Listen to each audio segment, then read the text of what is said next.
Hello, my name is Ray Salazar, and this is Morning Real. 3 to 4 to 100 billion trillion minute or so podcast of films that I review of all kinds of genres, all kinds of ideas, all kinds of risks involved, good or bad, crazy or not, blunt and exciting. Carry on reviewing it. Follow me on Morning Shot Films, IG, and YouTube.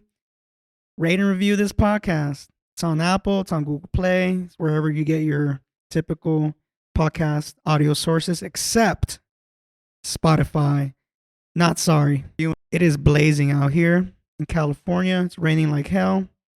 Makes you feel like you can just, take a nap, dream, and never escape from that dream. But let's just say that happened. Let's just say that you are in the dream. And not only that you're in a dream, but you are fully aware about it. And you're trying to get out of this dream. But it kind of seemed like you can't. How? How can you do this? Richard Linklater pretty much touches on the subject with the film called Waking Life that came out in 2001. It's an experimental adult animated film written and directed by Linklater or Linklater. That's how I like to say it. This film is about existentialism. It's questioning life. It's questioning our psyche. It's questioning our reality. Are we actually alive? Are we actually dreaming when we quote unquote sleep? Or do we wake up in that other side of the spectrum? This film is different. And it's my first time seeing this film in its entirety, because I remember as a teenager, it would come out on HBO or whatever, and I would just see some weird animation that looks like it needs like a couple of months in post production, to get it right. But what you see is what you get, much like our reality in itself. What we see is what we get.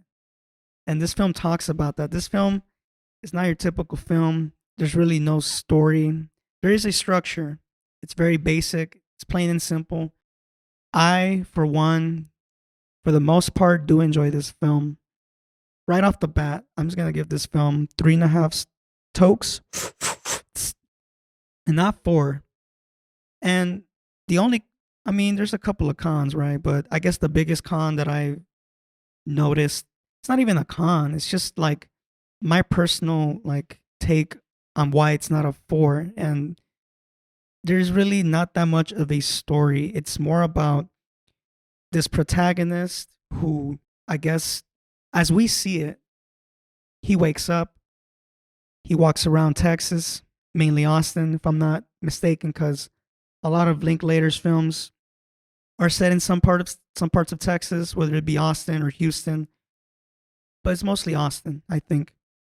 Either way, this gentleman, this protagonist, who's actually played by Wiley Wiggins, who is more famously known as one of the protagonists in Dazed and Confused. You might remember the kid who was hanging out with the high schoolers and all that stuff. That's that guy. Anyways, this guy just floats up in the air, just floats all across the neighborhood, all across the city, and he goes to different areas of space and time and energy, I guess, because we're all developed through some type of energy, right? And not only do we develop it, we're sustained by it, our own selves, right? So anyways, this protagonist goes to all kinds of spaces and encounters all kinds of individuals, both men and women, and they have their own take of reality, their own take of lucid dreaming, our own consciousness, free will, the meaning of life as we know it, especially during the time of 2001. In Sundance, January 23rd, through the full feature-length release, October 19th. Mind you, what a crazy film to be. Well, it is a crazy film, but it's crazy that a film like this was at a very crucial time in America, especially, the 9/11 terrorist attacks, whether it was faked or not.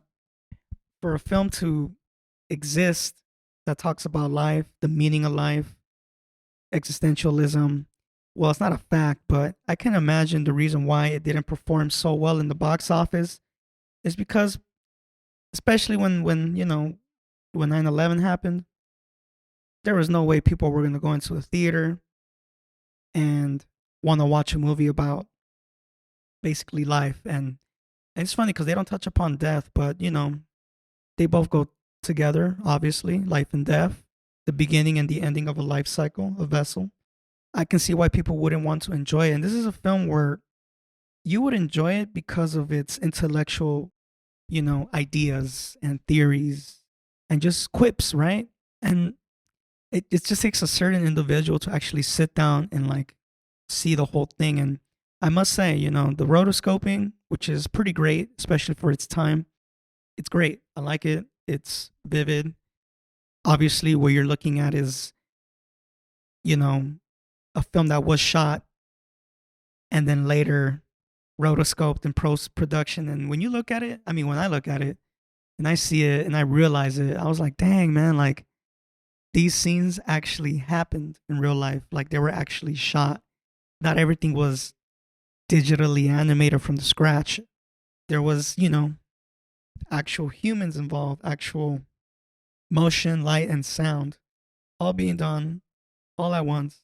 And, it's a testament to it is the epitome of what we humans can do and what we question of. To me, this film would be the perfect film as far as, questioning life, questioning consciousness. Are we actually alive or not?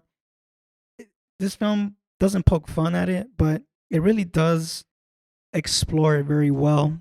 And like I said, not everybody would want to see this just because it's not that much of an entertaining film. It's more of a intellectual, psychological type of, not even a documentary or a mockumentary. It's just something new to figure out because these people are asking all these questions, having conversations of it. Either rather, they don't really do much about it, but they do just enough to get us to ask our own selves the question or get us to explore our own consciousness. Then again, like doing all that stuff, it does promote action. Does promote action. And this film does that throughout the whole film. It's not like guns blazing action, but it is action because this concept of life and reality as we see it, even though when we look at it on screen, there's nothing realistic about it, but it is realistic nonetheless. I think it's important for us as not just just as a human, well, as a species of some kind in this world. I think it's very important and even beneficial for us to explore the depths of our consciousness, really, and what can we do and what we can't do. Because according to the film and according to all kinds of scholars, everything is limitless. There is no cap on anything at all. And it's up to us to pretty much figure out where the cap is at. Now, before I end this, I want to say that this film was produced by Palmer West, Jonah Smith, Tommy Pallotta, and Anne Walker McBay. Cinematography by Richard Linklater and Tommy Pallotta. Edited by Sandra Adair. Great job. Music by Glover Gill. Good job. And I do want to point out something not point out something very interesting, but I do want to say that Bob Sabiston did the rotoscoping and he did a great job on it. So I give you all the flowers. This movie is fun to watch. It does tell you and talk to you about life. I like this scene in particular where they talk about how they compare reality in itself and reality in a French New Wave film where the story is all wrapped up to the character and not necessarily to the story. And it's weird because I've never really thought about that before. Everything really relies just on the character's actions, not necessarily how the story is set. And I guess a lot of us kind of miss the reality that we live in and that we're not the main characters of our reality. We do play a big part of it. the world does not revolve around us, right? There's a story set, and we're just following it with our own story. And whether it clashes or not, well, it's the mysteries of life. Great scene, good movie. I recommend everybody to watch it, especially if college students or people out there who are, they just want to watch something new and different, and obviously something animated if you're into that animation type of gig. Richard Linklater is good.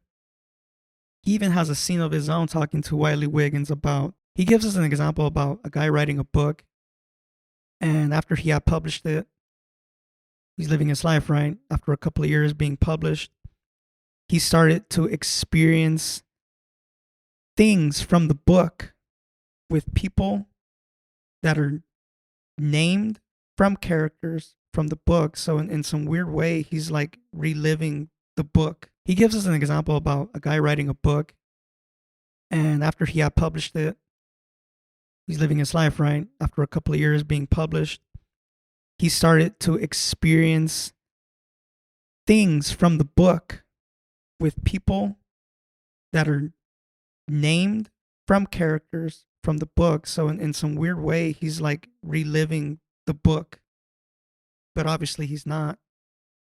I feel like I've experienced stuff like that before, and I'm pretty sure people have experienced stuff where, like, you may have thought of it in your head, or you may have like half dreamt it, and the next thing you know, something very similar happens in life that is almost a for sure resemblance of what you dreamed of or thought of, right? Which without even like trying, it just so happens. That's the beauty of life, that it's so mysterious. That's one thing we can never control. We can never put a cap on. And I hope we never do, because if we did, then I guess life as we know it, or rather society as we know it, is just doomed, because free will, man. Free will. My name is Ray Salazar. Thank you.